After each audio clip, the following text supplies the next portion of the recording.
Following on from yesterday, I said that anyone getting the first message would get another one today, and here it is. Commander, this is Captain Landau. The deciphered message from the HIP-290 system revealed the name Torquatus, who we believe to be Senator Ursula Torquatus. This is a revelation since she's avoided all suspicion until now. The fact that she openly identified herself proves that she believed the Omega Grid was totally secure. Now that our detection strategy is confirmed, we have triangulated signals from a second beacon somewhere in the Saffron system. I have provided another partial cipher key that should apply to its contents. Please continue helping us track down the NMLA's benefactors, and there's another incomplete cipher key there.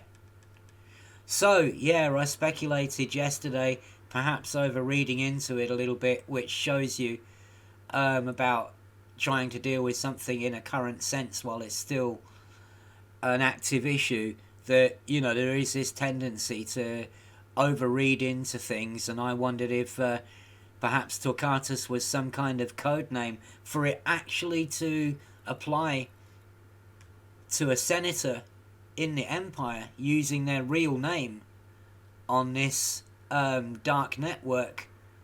I think Ursula Torquatus is going to be in a lot of trouble very, very soon. So, okay, before we continue, this is a whodunit. This is Agatha Christie in space.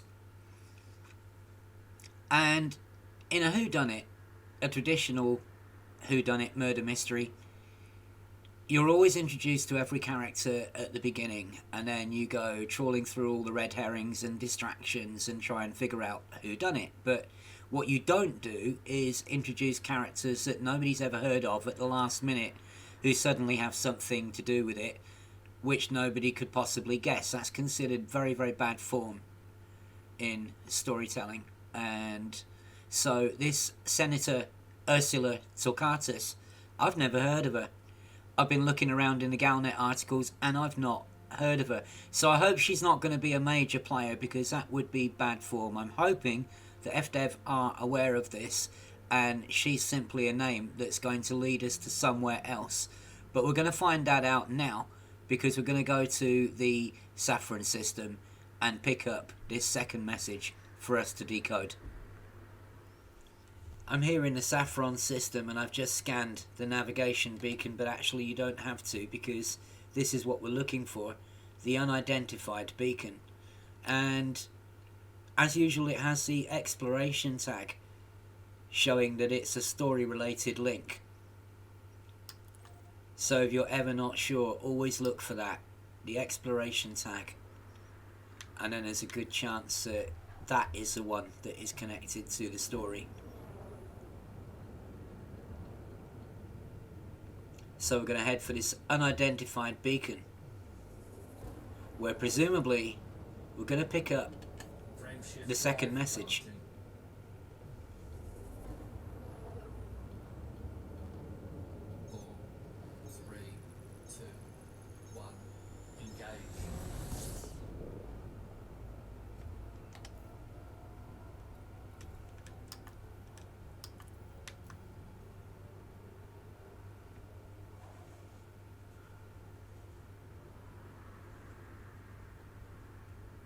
Just let Super Cruise Assist take me in.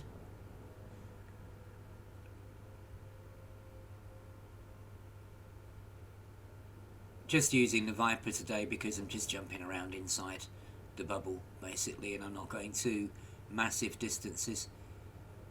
So not in the Asp Explorer for once.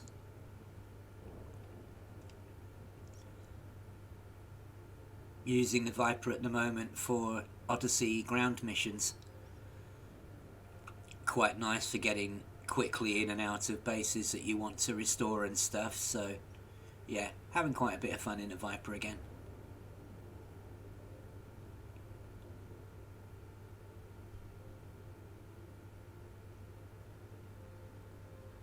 Fun little ship as an Odyssey mission runner. So we're coming in on the beacon now.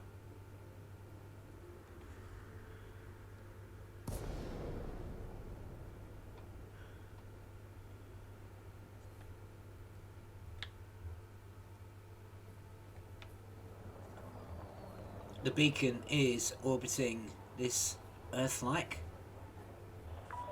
in the Saffron system. Hotel India. The Imperial Flight Operations Bureau offers their warmest greetings, Commander. Interesting. Target listening post.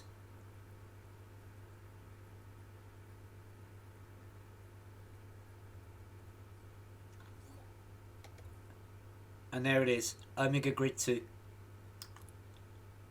Numbers in there this time. There were only letters before. But there's your second message from the Omega Grid network that the NMLA were using for their communications, for their secret communications. Uncovered by ACT and ready to decode.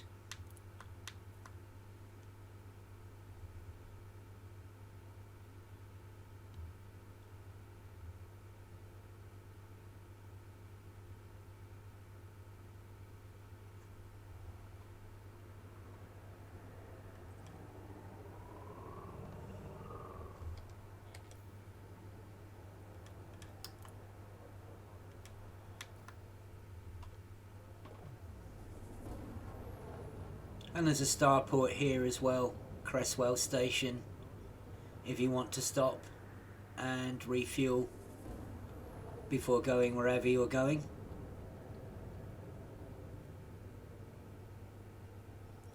So I think I'll park up here.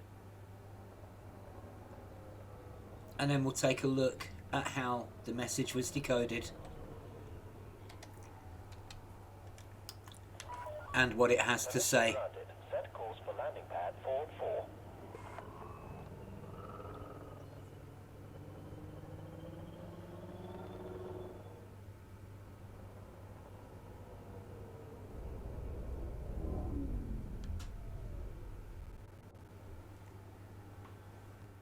So this is the incomplete cipher that we were given, and the translation that we have so far. To get the rest of it, the numbers are the vowels. So A, E, I, O and U are 1, 2, 3, 4 and 5. The letters between B and W are reversed. So B is W and W is B, and so on all the way through the letters from B to W that aren't vowels. X, Y and Z are also reversed. So X equals Z and Z equals X. And that's why Y is still Y, if you see what I mean. And anyway, when you apply the cipher to this new message, this is what it reads. Ursula, it's Alberto again. You have to help me. I've left Capital with my family to avoid IISS questioning. What if that Landau woman really can crack our Omega Grid? Carl promised me that was impossible. You know I've always been loyal to you and the other lords, but never dreamt our work could expose me personally. Do something. Well, we know who Carl is, if it's the same Carl, and I don't see how it could be any other. That's Carl Nerva, one of the senators who recently in Galnet tried to stop ACT from investigating the Empire. A few people wondered if he was protesting too much, as it were. And so, yeah, Carl Nerva involved, possibly. Maybe tomorrow or Monday, if we have the weekend off and these messages continue, then we'll find out who Alberto is. But yes, slowly uncovering that indeed the NMLA did have help from the upper echelons of the Empire, including senators, possibly even including members or ex-members of the IISS as well. The plot thickens then, as we wait for the next message.